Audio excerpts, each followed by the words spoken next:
السلام عليكم ورحمة الله وبركاته. الحمد لله رب العالمين وصلى الله وسلم على خير وصلى الله وسلم على نبينا محمد وعلى آله وصحبه ومن تبعهم بإحسان إلى يوم الدين وسلم تسليما كثيرا. ما بعد, we praise Allah subhanahu wa ta'ala abundantly the way He deserves to be praised. We ask Allah to exalt and mention, grant peace and send His blessings and salutations upon our Prophet Muhammad sallallahu alayhi wasallam. Thank you, sir. Minor modification to the camera has been made. As promised last week, we are going to continue our discussion on Al-Aqeedatul-Waasitiyyah. Particularly, we're going to be speaking about a new section in the book, في درجات الإيمان بالقدر, in regards to the levels of belief in Al-Qadr. That is because the belief in Qadr has multi-levels. It is not a single level.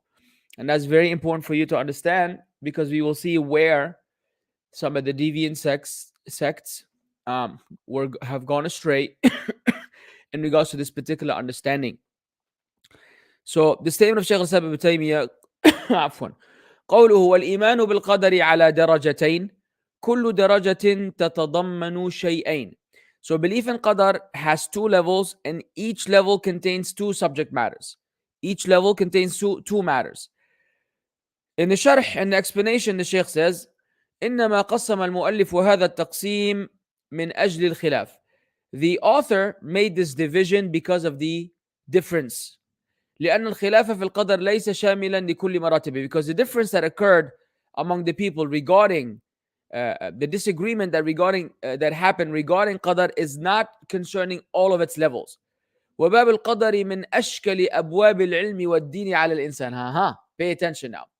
The chapter or the discussion or the topic of Qadr is one of the most problematic chapters of knowledge and the religion upon a human. Meaning, when we say problematic, i.e. problematic for the people to understand, not problematic in its essence as a revelation from Allah. Okay? Bismillah. So when Yasir Qadi says that in the religion, in the penal codes, we find some problematic and bizarre rulings, that is in reference to the fact that there's an issue, there's a contention with the ruling itself. Here, what is being referred to and what we understand is that the al-ishkal, the problem, is in the people's comprehension of the subject, not in the subject in and of itself. And that's very important. Otherwise, there's absolutely nothing problematic in anything that Allah revealed, because Allah is all wise and all knowing, and what He reveals is going to be proportional to Allah's knowledge and Allah's wisdom.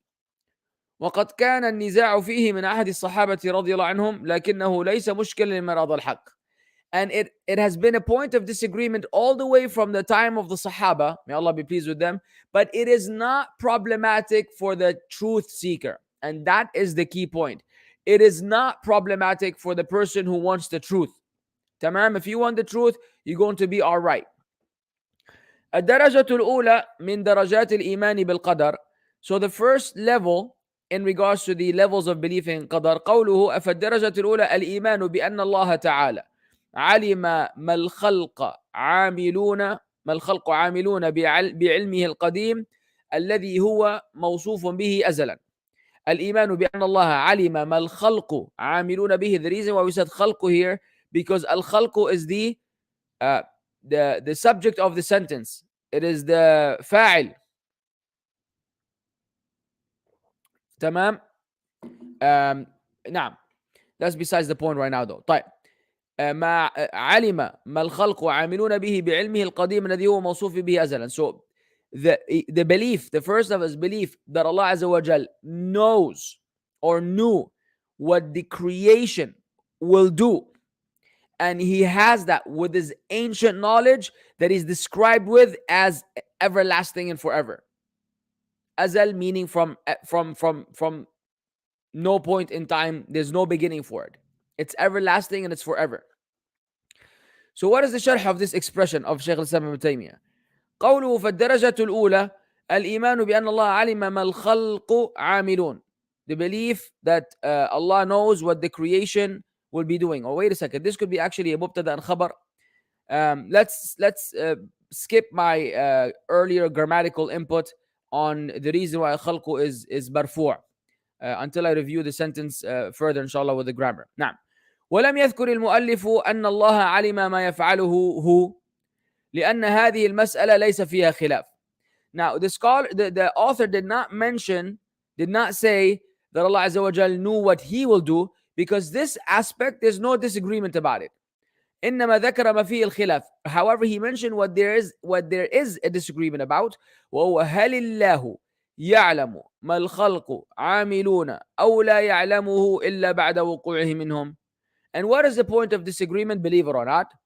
And that is, does Allah know what the creation will do? Or he doesn't know it until it happens? He only knows it afterwards, after they have already done it.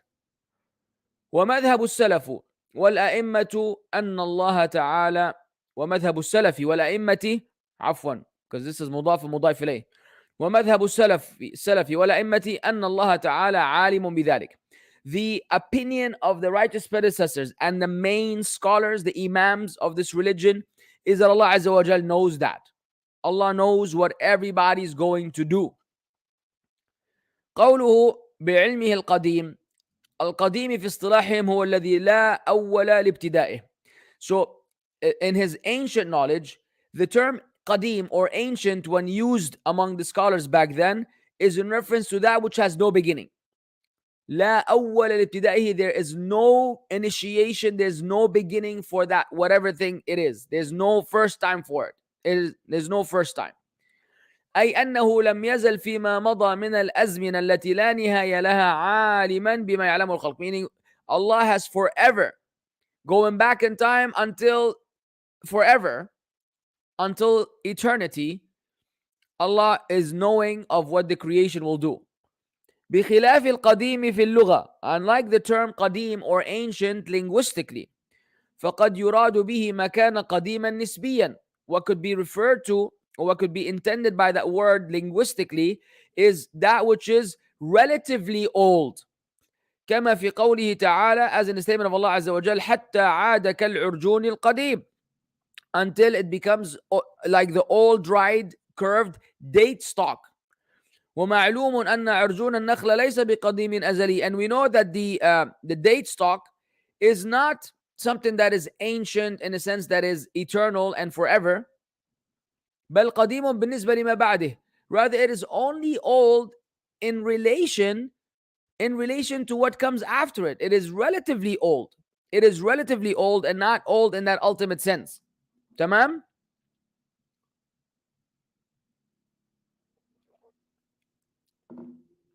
طيب. فالله تعالى موصوف بأنه عالم بما الخلق عاملون بعلمه القديم الأزلي. So Allah is described as the one who knows what the creation will do, and he knows that through his ancient knowledge. الذي لا نهاية لأوله, the one that has no end for its beginning. عالم جل وعلا بأن هذا الإنسان سيعمل كذا في يوم كذا في مكان كذا بعلمه القديم الأولي فيجب أن نؤمن بذلك. So Allah knows that this person will do such and such on such and such day in such and such place, and he knows that in his ancient knowledge, and it's obligatory on that to know that. It is obligatory on that to believe in that. Afwan. It is obligatory on us to believe in that. نعم. ودليل ذلك من الكتاب والسنة والعقل. Now, of course, all this talk is not going to materialize until we refer to the evidences. If there's no evidence from the Quran and the Sunnah, then we cannot be making any such assertions. This only happens based on an understanding and of the evidences from the revelation, what we know as an-naql, as opposed to al-aql. And here there are cases where you use naql and aql. So naql is text, anything that has been basically transcribed, anything that has been written, any revelation, i.e. Quran and Sunnah, is called naql. Manqul from naql is when you type, when you copy something. So nuqila ilayna, it was transferred to us, it was transmitted to us, that which is transmitted. I think that's probably a better definition. Aql is an yaqil shay, igal, that's what they call it. Igal is what, that which ties around something and it keeps it in a place. It keeps it in a place, and that is your intellect, which keeps you on the track. It keeps you on the path. It keeps you, firm. So the reason why we differ with a lot of the deviant sects is because they give precedence to the aql over the naql. They want to understand things intellectually before they understand them textually. And our manhaj and our methodological approach to Islam is that we give precedence to the naql over the aql, meaning I will submit to the text and believe in it regardless of whether my intellect grasps it or not, regardless of whether I understand it or not. I'm not going to make my submission to the Quran and Sunnah conditional to my understanding of them. And that's how you are guided. That is the definition of guidance. That's the definition of istislam, submission to Allah. However, if you're going to use your intellect now to decide on whether this text is acceptable or not acceptable, or is doable or not doable, and so on and so forth, then you have gone astray. Because when you reach the area of speaking about Qadr or speaking about Al-Asma' wal-Sifat, the names and attributes of Allah, you are going to face some serious issues if your intellect is not able to grasp what's going on. You understand?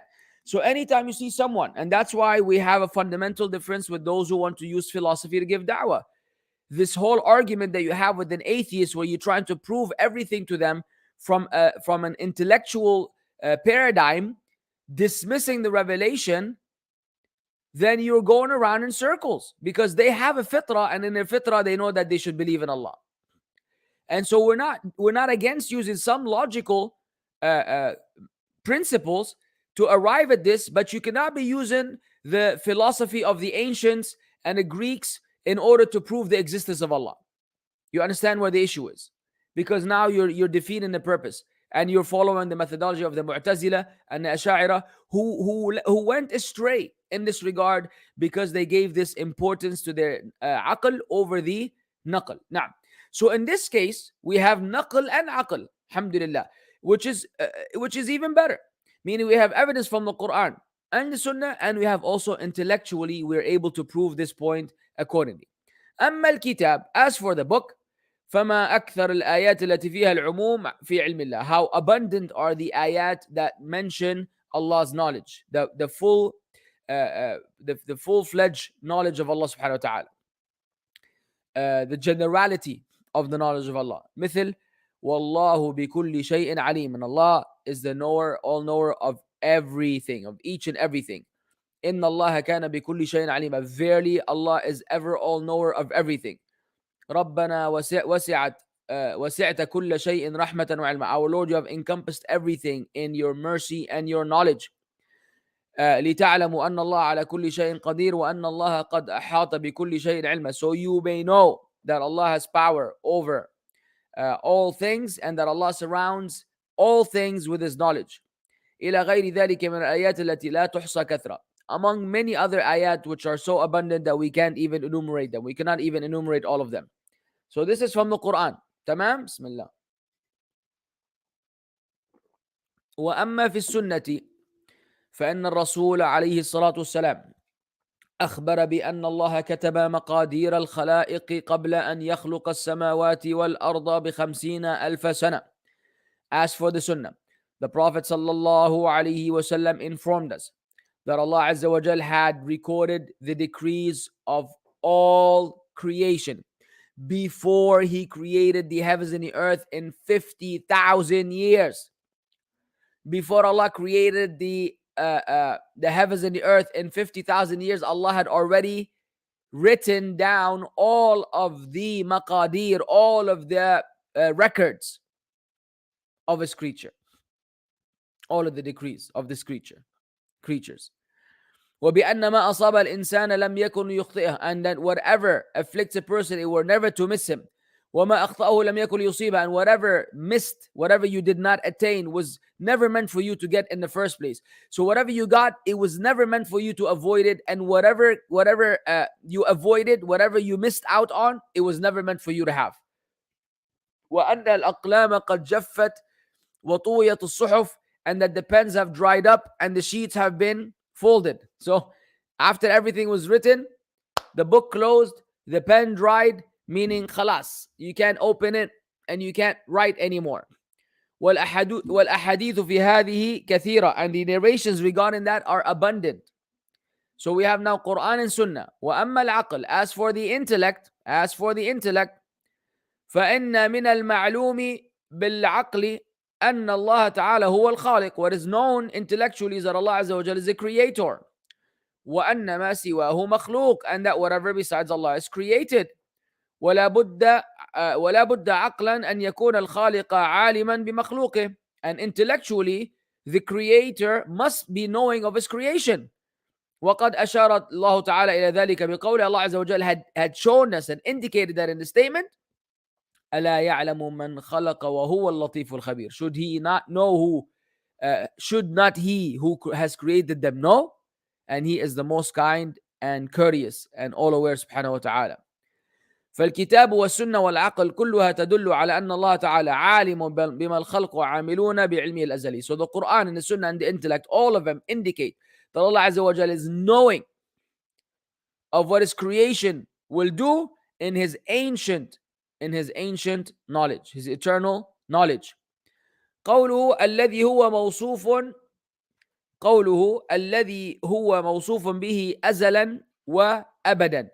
In regards to the statement of the Shaykh-ul-Islam Ibn Taymiyyah that Allah Azza wa Jalla is described with this knowledge as everlasting and forever. It's everlasting and forever. ففي كونه موصوفا به أزلا نفي للجهل.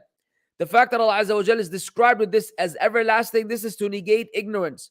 وفي كونه موصوف به أبدا نفي النسيان. And the fact that Allah Azza wa Jalla is described as knowing this forever is to negate forgetfulness. Subhanallah. ولهذا كان علم الله عز وجل غير مسبوق بجهل ولا ملحوق بنسيان. That's why the knowledge of Allah subhanahu wa ta'ala was not preceded by ignorance, nor superseded by forgetfulness, nor overtaken by forgetfulness. كما قال موسى عليه الصلاة والسلام لفرعون, just as Musa said to Fir'aun, علمها عند ربي في كتاب لا يضل ربي ولا ينسى. He said to Musa said to Fir'aun, the knowledge thereof is with my Lord in a record. My Lord is neither unaware nor does he forget. بخلاف علم المخلوق المسبوق بالجهل والملحوق بالنسيان. Unlike the knowledge of the creation, which is preceded by ignorance and it is overtaken by forgetfulness. So if someone says, Ya akhi, how do you liken yourself to Allah? By saying Allah is al-alim, and you call the scholar an alim. You're given the same adjective and description to a human being, and you're comparing him to Allah.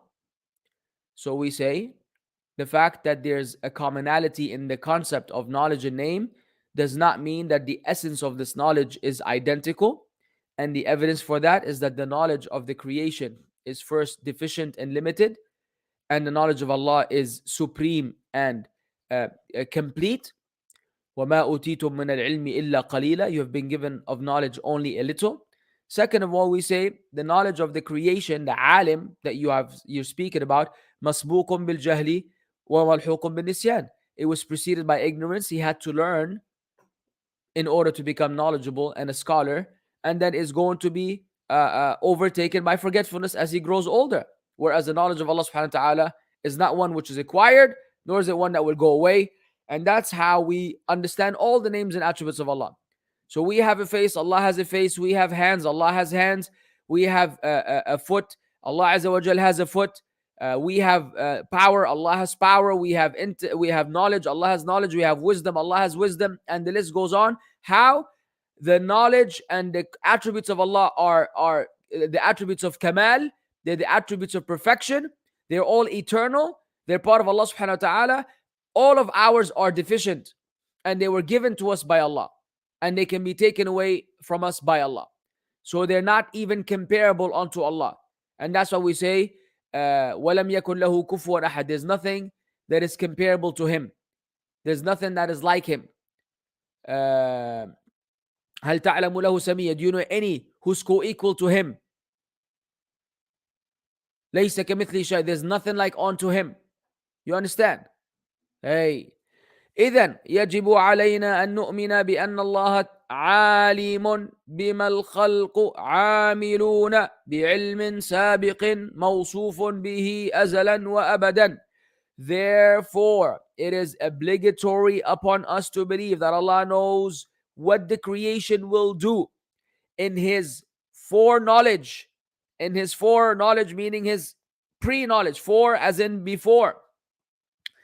And that He is described with that knowledge as being eternal and forever. As being eternal and forever. قوله علم جميع أحوالهم من الطاعات والمعاصي والأرزاق والآجال. As for the statement of Ibn Taymiyyah, that he knew, Allah subhanahu wa ta'ala knows all of their conditions regarding their obedience, disobedience, their sustenance, and their lifespans. Al-ajal is the time you die.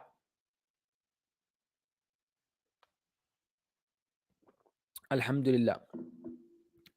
ودليل ذلك ما ثبت في الصحيحين عن عبد الله بن مسعود رضي الله عنه. And the evidence for that is what has been established clearly in the two books of authentic traditions, i.e. Bukhari and Muslim, on the authority of Abdullah ibn Mas'ud, may Allah be pleased with him. قال, he said, حدثنا رسول الله صلى الله عليه وسلم وهو الصادق المصدوق.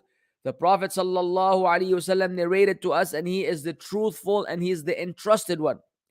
إن أحدكم يجمع خلقه أو خلقه في بطن أمه.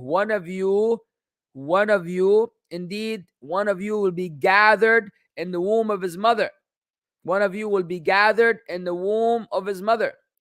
وذكر أطوار الجنين. Then he mentioned the stages of the embryo. وفيه, then he went on to say, ثم يبعث الله ملكا. Then Allah will send forth an angel. فيؤمر بأربع كلمات. He's commanded to write down 4 things. ويقال له, it will be said to him, اكتب عمله, write down his deeds. ورزقه, his sustenance or provision. وأجله, his lifespan.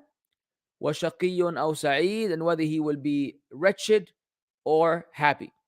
We ask Allah Azza wa Jal to make us among the happy ones. وذكر تمام الحديث, and he mentioned the completion of this particular hadith. فالله عالم بذلك قبل أن يخلق الإنسان. I just remember that I didn't take my medicine. It's okay. Allah Azza wa Jal knows about that before he created the human. It's okay.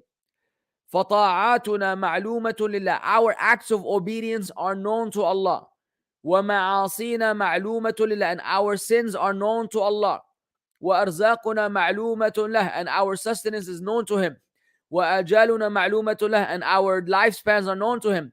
إذا مات الإنسان بسبب معلوم أو بسبب غير معلوم أو بغير سبب معلوم. If a person dies because of a known reason or even an unknown reason, فإنه لله معلوم. For Allah and to Allah it is a known reason. ولا يخفى عليه, and it is not hidden from Him subhanahu wa ta'ala. بخلاف علم الإنسان بأجله. Unlike the knowledge of the person about his own lifespan. فإنه لا يعرف أجله. You don't know when you will die. فلا يعرف أين يموت. He does not know where he will die. ولا متى يموت. He does not know when he will die. ولا يعرف بأي سبب يموت. Nor will he know for which reason he will die. ولا يعرف على أي حال يموت. Nor will he know in which state he will die. نسأل الله تعالى حسن الخاتمة. We ask Allah Azza wa Jal to grant us a good end. We ask Allah subhanahu wa ta'ala to grant us a good end. Ameen ya Rabbil Alameen. وهذا هو الشيء الأول من الدرجة الأولى. So this is the first thing concerning the first level of our iman in al-Qadr. قوله ثم كتب الله في اللوح المحفوظ مقادير الخلق. That Allah Azza wa Jal wrote in the Lawh al-Mahfuz, which is known as the preserved tablet, He recorded the measurements for the creation. هذا الشيء الثاني من درجة الأولى. This is the second part related to the first level. وهو أن الله كتب في اللوح المحفوظ مقادير الخلق. Allah Azza wa Jal then, Allah Azza wa Jal subhanahu wa ta'ala recorded in the preserved tablet the measurements for the creation. اللوح المحفوظ لا نعرف ماهيته. So the preserved tablet, we are not aware of its nature. من أي شيء. What is it made of? أمن خشب أمن حديد أمن ذهب أمن فضة أمن زمرد. We don't know. Is it made from wood? Is it made from iron? Is it or metal? Is it made from gold? Is it made from silver? Is it made from emerald? We don't know. We don't know. فالله أعلم بذلك. Allah knows best about that. إنما نؤمن بأن هناك لوحا كتب الله فيه مقادير كل شيء. All we know that Allah Azza wa Jal has a tablet in which He wrote down the measurements and the recordings of everything. وليس لنا الحق في أن نبحث وراء ذلك. And we don't have the right. We don't have the right to go beyond that, to investigate beyond that. لكن لو جاء في الكتاب والسنة ما يدلنا على شيء فالواجب أن نعتقده. But if we have anything from the Quran, the book and the Sunnah, which indicates something, then it's obligatory on us to believe in that. ووصف بكونه محفوظا لأنه محفوظ من أيدي الخلق. The reason why it was described as being preserved or guarded, because it is guarded from the hands of the creation. فلا يمكن أن يلحق أحد به شيء يلحق به أحد شيئا. No one is able to add anything to it. No one is able to change anything in it. أو يغير به شيئا أبدا, or change anything in it at all. ثانيا, secondly, محفوظ من التغيير. It is preserved and guarded against alteration. فالله عز وجل لا يغير فيه شيئا. Allah does not alter anything in it, does not change anything in it. لأنه كتبه عن علم منه, because Allah wrote it based on knowledge from Him subhanahu wa ta'ala. كما سيذكره المؤلف, as the author will mention later. ولهذا قال شيخ الإسلام رحمه الله. That's what Shaykh al-Islam رحمه الله said. إن المكتوب في اللوح المحفوظ لا يتغير أبدا. Whatever is recorded in the لوح المحفوظ never ever changes. وإنما يحصل التغيير في الكتب التي بأيدي الملائكة. The change only occurs in the books that are under the care of the angels. Very important for you to understand, because this is where people get confused. Ya akhi, if Allah has it written for me, and you saying make dua, why should I make dua? What's the point of making dua, asking Allah to change something if it's already been written in the preserved tablet, and so there's nothing that can be done because it won't change? So that means that something was decreed, and that is with the angels, and then you make dua and Allah changes that which was once decreed for you via your dua. But that which has already been changed is what was already recorded in the preserved tablet. But you don't know what's in there, so you can't complain. Capish? So you still have to make dua, just in case that point were to confuse ya. قوله مقادير الخلق, as for the statement, the measurements for the creation, أي مقادير المخلوقات كلها. So that means that the measurements of the entire creation. وظاهر النصوص أنه شمل ما يفعله الإنسان وما يفعله البائم. So the apparent meaning of the text indicates that that includes what the human will do,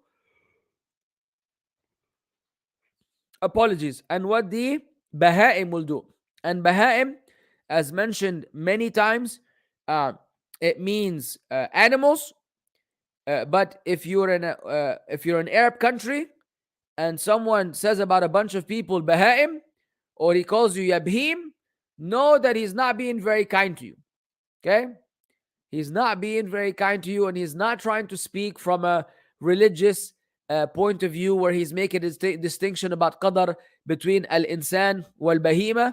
He's basically saying that you're an animal and you need to check yourself soon. وَأَنَّهُ عَامٌ وَشَامِلٌ, and the fact that it is common and encompassing. It is common, it is general, and it is encompassing. ولكن هل هذه الكتابة إجمالية أو تفصيلية? The question is now, this recording, is it general or specific? قد نقول إننا لا نجزم بأنها تفصيلية وإجمالية. We may say we don't know for sure. We don't know for sure whether it is specific or general. فمثلا, for example, القرآن الكريم, the noble Quran, هل هو مكتوب في اللوح المحفوظ بهذه الآيات والحروف أو أن المكتوب في اللوح ذكره وأنه سينزل على محمد صلى الله عليه وسلم وأنه سيكون نورا وهدى للناس وما شابه ذلك. For example, the Quran. Is the Quran in itself, with these ayat and these letters, all of it written in the preserved tablet, or what's written in the preserved tablet is that the Quran will be sent down upon the Prophet Muhammad sallallahu alaihi wasallam, and that it will be a source of light and guidance for mankind and so on and so forth. ففيه احتمال. There's a possibility. There is a possibility. إن نظرنا إلى ظاهر النصوص, if we look at the apparent meaning of the text, قلنا إن ظاهرها أن القرآن كله مكتوب جملة وتفصيلا. The apparent text suggests that the entire Quran is written, is recorded, generally and specifically. وإن نظرنا إلى أن الله سبحانه وتعالى يتكلم بالقرآن حين نزوله. But if we look at it from the angle that Allah Azza wa Jal actually speaks the Quran at the time of its revelation, قلنا إن الذي كتب في لوح المحفوظ ذكر القرآن. We say no, what's only mentioned in the preserved tablet is the mention of the Quran. What's recorded in the preserved tablet is the mention of the Quran, because Allah is speaking it as it's being revealed. ولا يلزم من كون ذكره في اللوح المحفوظ أن يكون قد كتب فيه. And it doesn't necessitate the fact that it's mentioned in the preserved tablet that it has to be in its entirety written in it. كما قال الله تعالى عن القرآن, as Allah Azza wa Jal says regarding the Quran, وَإِنَّهُ لَفِي زُبُرِ الْأَوَّلِينَ, and verily it is announced in the scriptures of the former people. يعني كتب الأولين, meaning the scriptures of the early people. ومعلوم أن القرآن لم يوجد نصه في الكتب السابقة, even though we know that the Quran is not found in its entirety, it's in its text in the previous scriptures. But the mention of the Quran is in the previous scriptures. وَإِنَّمَا وُجِدَ ذِكْرُهُ, what's been mentioned in their books, what's been recorded is the mention of the Quran, that Allah will reveal another revelation upon the Prophet Muhammad alayhi salatu wasalam. Something that you might find some traces of in the New Testament and the Old Testament, but even referring about before that, Zubur al-Awwalin even goes before previous prophets with their previous revelations. ويمكن أن نقول مثلها في قول تعالى بل هو قرآن مجيد في لوح المحفوظ. But we can also say also regarding that, what also occurs in the Quran, nay, this is a glorious Quran in a preserved tablet. أي ذكره في هذا اللوح, meaning the mention of the Quran is in this preserved tablet. فالمهم أن نؤمن بأن مقادير الخلق مكتوبة في لوح المحفوظ. What we care about is, what's important is that we believe that the measurements for the creation have been recorded in the preserved tablet. وأن هذا اللوح لا يتغير ما كتب فيه, that preserved tablet, whatever is written in it, does not change. لأن الله أمره أن يكتب ما هو كائن إلى يوم القيامة, because Allah commanded it, and that is to the pen, to the qalam, to write in that preserved tablet whatever will occur and happen until the day of resurrection. I don't know if you can hear this background noise. Our neighbor, mashallah, is doing construction work at as early as Fajr, just in case you were looking for some sleep. فَأَوَّلُ مَا خَلَقَ اللَّهُ الْقَلَمِ. So the first thing which Allah created was the pen. قَالَ لَهُ أُكْتُبْ. Allah said to the pen, write. قَالَ مَا أَكْتُبْ. The pen replied, what should I write? قَالَ أَكْتُبْ مَا هُوَ كَائِنٌ يَوْمَ الْقِيَامَةِ. Write whatever that shall happen until the day of resurrection. قوله فأول ما خلق الله القلم قال اكتب فأمره أن يكتب مع أن القلم جماد. Subhanallah. The first thing that Allah created is the pen. And Allah said to the pen, write. So Allah commanded the pen to write, even though the pen is an inanimate object. The pen is an inanimate object. It's an inanimate being. فكيف يوجه الخطاب إلى الجماد? How does Allah direct this speech to an inanimate being? وَالْجَوَابُ عَنْ ذَلِكَ. The reply to this is أن الجماد بالنسبة إلى الله عاقل يصح أن يوجه إليه الخطاب. The answer to this is the inanimate beings with respect to Allah are sensible beings, intellectual beings, which are eligible to be addressed. They are eligible for you to give them an direction and command them and address them in this manner. قال الله تعالى, Allah says, ثم استوى إلى السماء وهي دخان فقال لها وللأرض ائتيا طوعا أو كرها قالتا أتينا طائعين. Then Allah Azza wa Jal rose over towards the heaven when it was smoke and said to it and to the earth, come both of you willingly or unwillingly. They both said, we come willingly. فوجه الخطاب إليهما. Allah Azza wa Jal addressed both of them. وذكر جوابهما, and Allah mentioned their response. وكان الجواب بجمع العقلاء طائعين دون طائعات. So, and then the response with the agreement of the intellectuals that they came in obedience. They came willingly, happily. They obeyed Allah subhanahu wa ta'ala. نعم.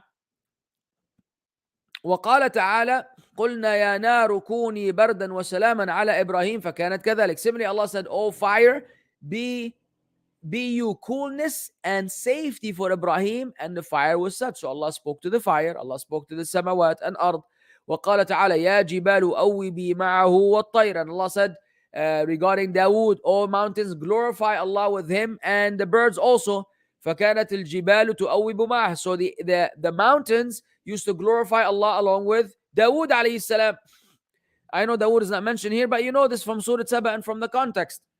والحاصل, the bottom line, أن الله أمر القلم بأن يكتب أمر القلم أن يكتب. Allah Azza wa Jal commanded the pen to write. وقد امتثل القلم, and the pen fulfilled the obligation and the command.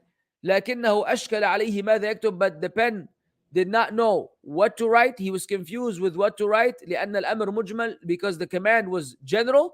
فقال ما أكتب, so he said, what should I write? أي شيء أكتب, meaning what should I write? What is it that I should write? قال أي Allah Azza wa Jal said, اكتب ما هو كائن يوم القيامة, write that which will occur until the day of resurrection. فكتب القلم بأمر الله ما هو كائن يوم القيامة. So then the pen wrote by the command of Allah whatever it is that will happen until the day of resurrection. فانظر كيف علم القلم ماذا يكون يوم القيامة. No, look how the pen knew what will happen until يوم القيامة. لأن أمر الله عز وجل لا يرد. Why? Because the command of Allah عز وجل is never to be disobeyed. Subhanallah. That is amazing. That Allah Azza wa Jal commanded the pen to write, and the pen wrote everything that we're doing right now. Wrote everything that everyone has done, including what we're doing right now. The pen wrote by merely a command from Allah. Even though moments before that, the pen did not know what to write. He said, وَمَا أَكْتُب. The pen said, مَا أَكْتُب. What should I write? All of a sudden, the pen knew everything that he needed to write because of the will of Allah subhanahu wa ta'ala. Mashi'atillah, amrillah, ilmillah. Allah Azza wa Jal gave and taught the pen what to do. وقوله ما هو كائن يوم القيامة, that which will occur until the day of resurrection. يشمل ما كان من فعل الله تعالى وما كان من أفعال الخلق. That includes whatever will be from the actions of Allah, and also what would be the actions of the creation. Okay. Let me see if we could finish this. Oh. No, yeah, we'll leave it till next week, inshallah. Or do we do it now? No, let me do this paragraph. قوله فما أصاب الإنسان لم يكن ليخطئه. So whatever then afflicted a person was never to miss him. Whatever happened to you was never to miss you. وما أخطأه لم يكن ليصيبه. And whatever missed you was never to afflict you. إذا أمنت بهذه الجملة اطمأننت. If you believe in this sentence, you will feel tranquility. ما أصاب الإنسان لم يكن ليخطئه أبدا. Whatever happened to you was never meant to be missed. It was never meant to miss you. ومعنى ما أصاب يحتمل أن المعنى ما قدر أن يصيبه. The meaning of what afflicted you or what happens to you, the possible intended meaning is what has been decreed for you what has been decreed to afflict you. فإنه لن يخطئه. It will not miss you. ويحتمل أن ما أصابه بالفعل لا يمكن أن يخطئ. And it could be that what actually really afflicted you was never to miss you. حتى لو تمنى الإنسان, even if you wished otherwise.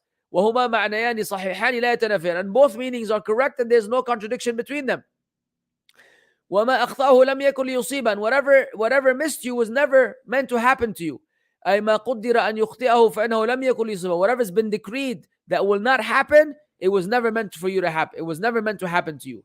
أو المعنى ما أخطأه بالفعل. Or the meaning could be what actually did not happen to you, not what was decreed what actually didn't happen to you, what actually missed you, لأنه معروف أنه غير صحيح because obviously it didn't happen.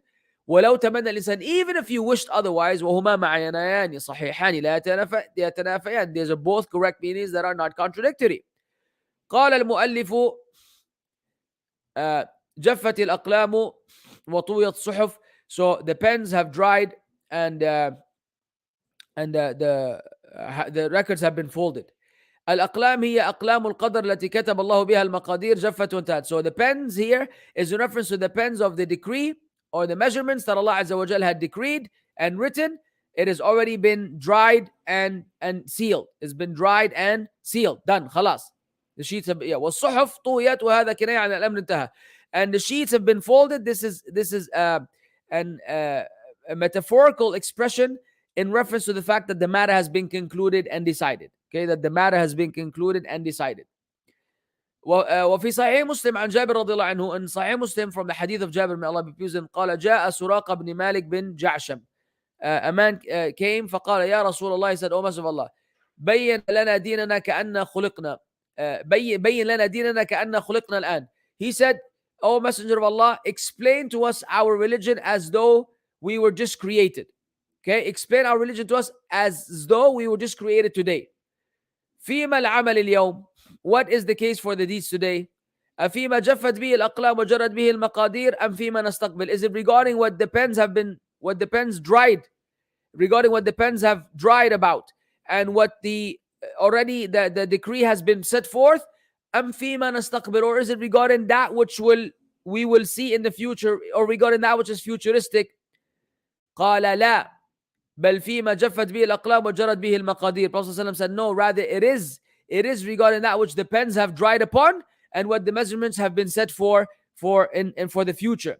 قال ففيما العمل قال اعملوا فكل ميسر. He said, so what is the point of doing anything? What about the deeds? He said, do, strive, work, because everyone will be facilitated towards that basically which has been decreed for him. Everyone will be facilitated regarding that which has been decreed for him. And we've discussed this in the past, so we were not gonna, or we'll elaborate on it afterwards, inshallah. And the last expression, قوله كما قال الله تعالى, as Allah said, الكافي مثل هذا تعبير للتعليل. This is just as an explanation. ألم تعلم أيها المخاطب, did you not know, or being addressed, أن الله يعلم ما في السماوات والأرض, that Allah knows what is in the heavens and the earth, وهذا عام, and this is general. علم علم لما فيهما من أعيان وأوصاف وأعمال وأحوال. A knowledge of Allah in regards to what's in the heavens and the earth of any particular individuals, any items and descriptions and deeds and affairs. إن ذلك في كتاب. All of that is in a book. وهو لوح المحفوظ, and that is the preserved tablet. إن ذلك على الله يسير, أي الكتاب على الله أمر يسير. And all of that is easy, meaning the writing, the recording of all of these is easy for Allah subhanahu wa ta'ala. It's a matter that is easy for Allah. قوله وقال وما أصاب من مصيبة في الأرض ولا في أنفسكم إلا في كتاب من قبل أن نبرأها إن ذلك على الله يسير. No calamity befalls on the earth or in yourselves, but it is in a record before we initiated it. Verily that is easy for Allah. في الأرض كالجدب والزلازل والفضيرات وغيرها. So the calamity on earth is like drought and earthquakes and floods and the likes. ولا في أنفسكم, nor in yourselves, كالمرض والأوبئة المهلكة وغير ذلك. Subhanallah, like diseases and like destructive plagues, corona, and other than that, إلا في كتاب, except that it is in a preserved tablet. نبرأها أي من قبل أن نخلقها, meaning before we created and initiated. والضمير في نبرأها يحتمل أن يعود على المصيبة.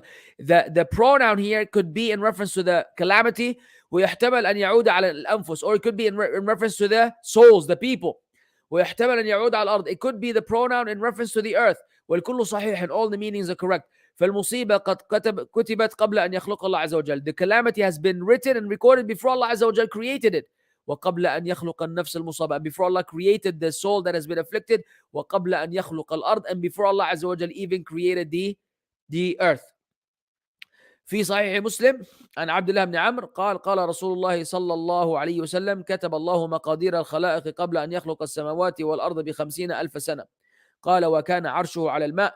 In this authentic tradition, Sahih Muslim, the Prophet ﷺ said, Allah had written down the measurements for the creation before he created the heavens and the earth in 50,000 years. And the throne, Allah's throne, was over the water. The throne of Allah was over the water. And inshallah, with this we conclude. Bi-idhnillahi azza wa jal. Next week, inshallah, we will dig deeper and delve even further into the other areas of al-Iman bil-Qadr, and specifically ad-daraja al-thaniya min Iman bil-Qadr. Naam. So let's see if you have any questions that we can entertain today without getting into a fight with anyone.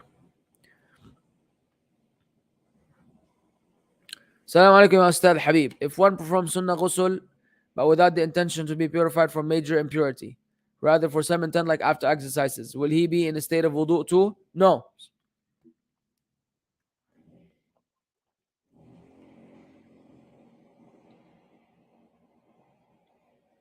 Sorry about that.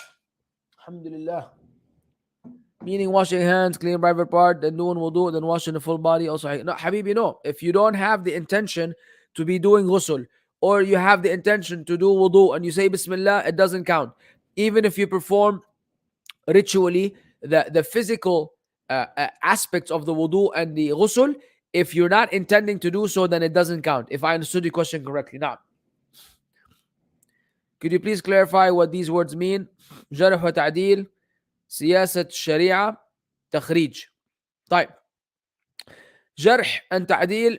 Jarh is criticism, and ta'deel is speaking about a person's, basically it's the science of criticizing the person or endorsing him and giving him legitimacy in his transmission of the hadith of the Prophet ﷺ. And that is the science that the scholars use when they would analyze the people in the chain of narration.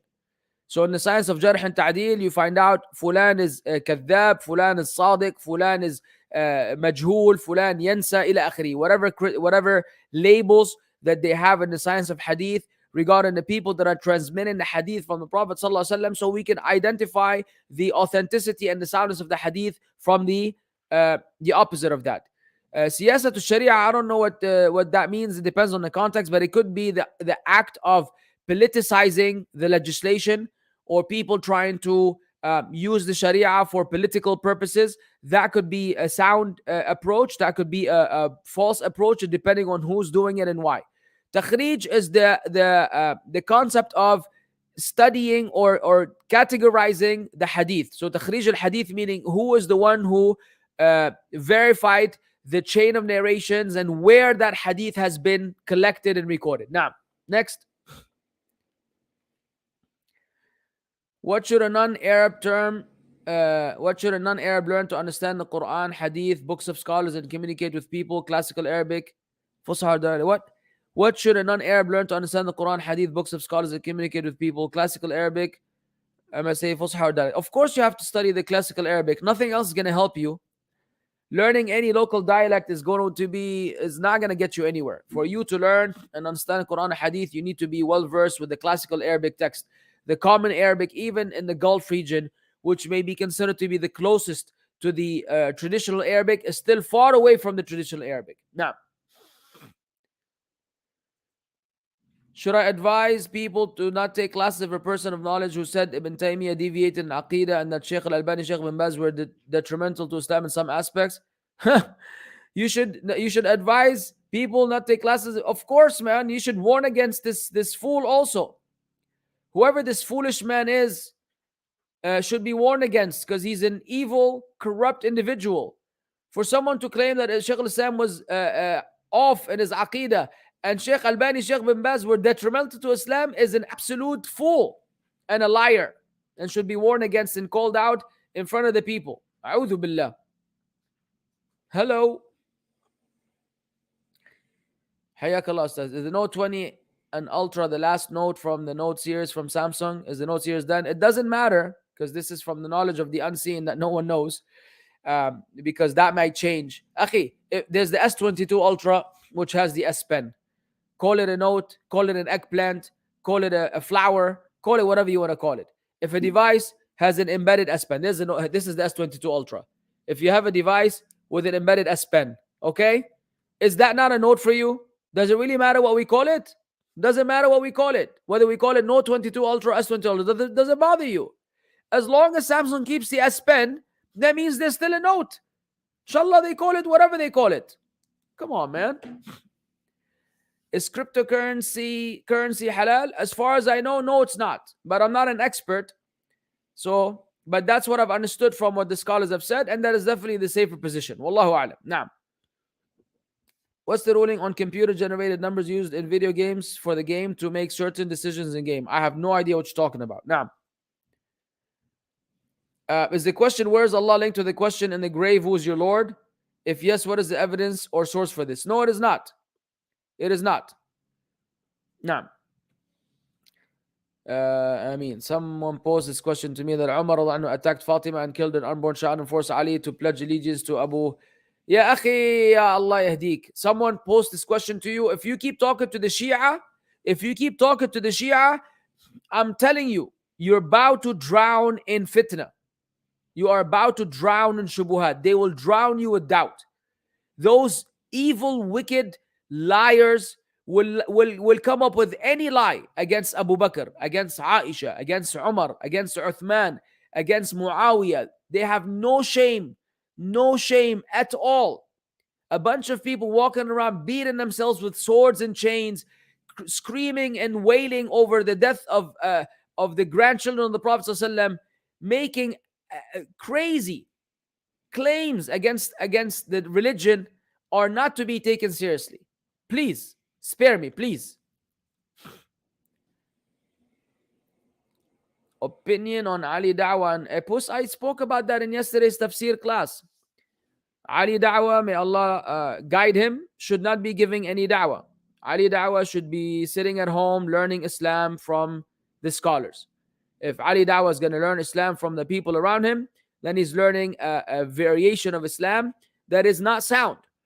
And you're not allowed to speak without knowledge. You know, you're not allowed to speak without knowledge. And when you don't know something, you don't know. Plus, this guy, apostate prophet, whatever he calls himself, is not worthy of being debated, is not worthy of being put on Muslim platforms, is not worthy of being given any attention whatsoever. Seriously, he's a complete clown. And to give someone that is that insignificant any significance is actually harming the da'wah. You're harming the da'wah. Plus, debates are not okay.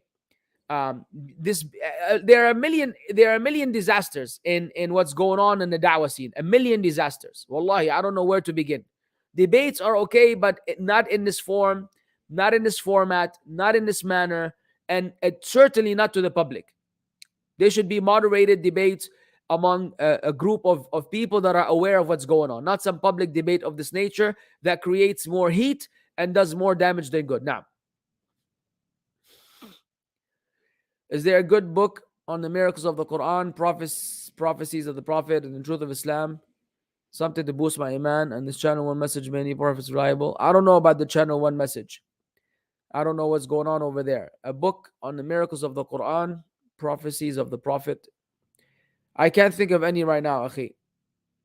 But I mean, why don't you just read the Quran? The Quran, you'll see the miracles of the Quran in the Quran, and you will see the prophecies of the Prophet ﷺ, materialize there as well. But that certainly doesn't. Why don't you read also the biography of the Prophet ﷺ?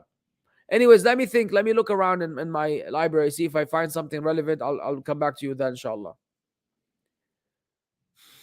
I've seen your videos and highlights on basketball, and you're unstoppable. But I was still trying to beat you in basketball because I play center and I block your shots to death. I don't know if you checked last, but I shoot 3-pointers, and I don't care if you're Patrick Ewing or Dikembe Mutombo or I don't know who the tallest player is right now. You're not going to be able to block my 3-point. Oh, and if you would like to go out to the arc to block my 3-point, you better rest assured that I will break your ankles when I cross over you and go under the basket and score an easy layup while you're still trying to run back to catch me. So, yeah, no. Thanks. Good try. What do you think about Hizb ut-Tahrir? Are they on a righteous cause? Hizb ut-Tahrir are an evil, deviant sect. And King Leno, I could almost promise, and I hope I'm wrong, you're not a regular person.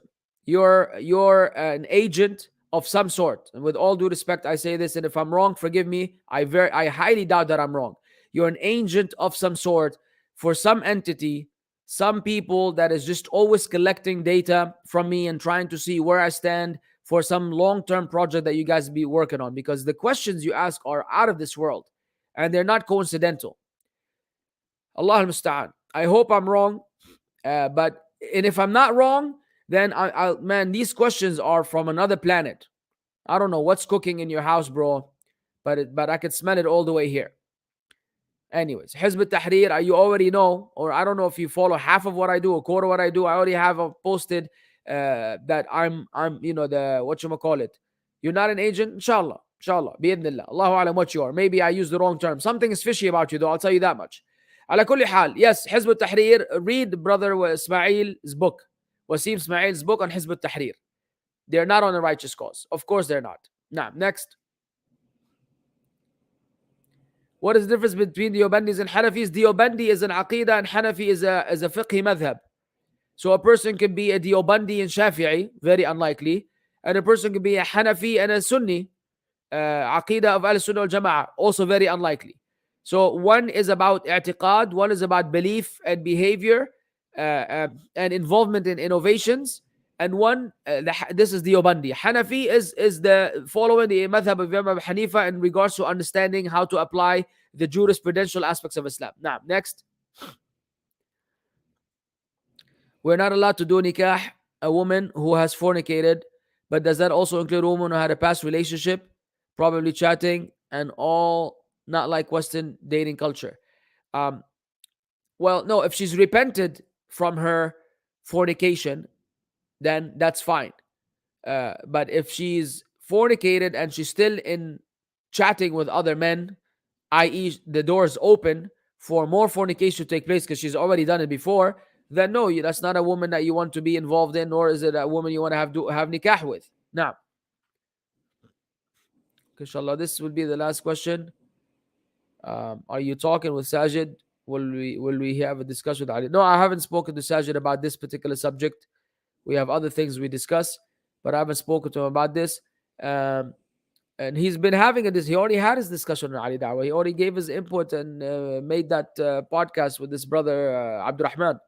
So it's already. What are you asking about, bro? It's already 3-4 days old.